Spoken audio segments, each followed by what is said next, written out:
Getting to know cabinet, Julie Rowling. What was your most transformational learning experience?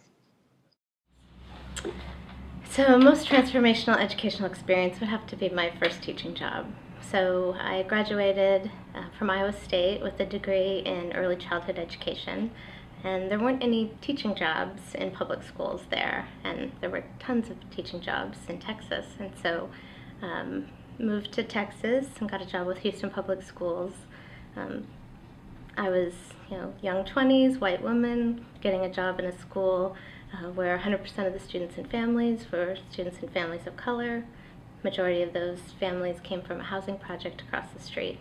And so just the learning around my own privilege as being a white woman, the learning around the lack of preparation one gets from college to be able to jump in and engage in teaching young children.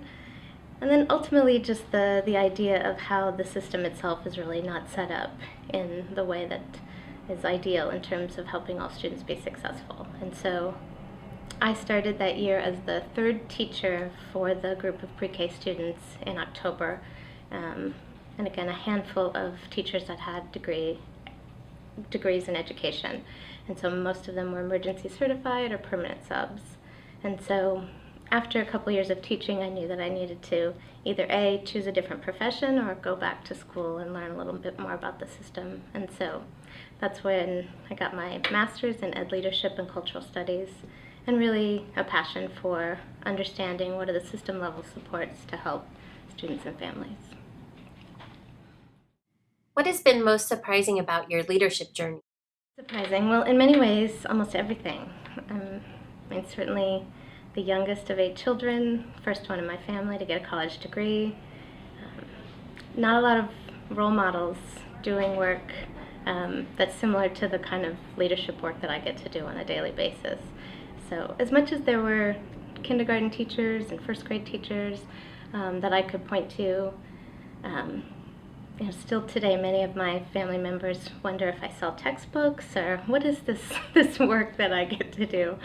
And so it's just really, for me, I am surprised about a lot of things, but one thing in particular that surprises me is just how fortunate that I've been to be able to have the support of other leaders, other mentors that along the leadership journey have seen things in my own leadership that I have not been able to see in my own.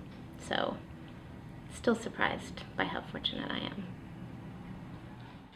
What drives your passion for working here at Puget Sound ESD? Yeah, that's such an easy question in many ways, but first and foremost, I think we have just such worthy goals. The Success for Each Child, eliminating the opportunity gap, the opportunity to think about leading with a racial equity lens, and having the support to learn and support others in that is super exciting.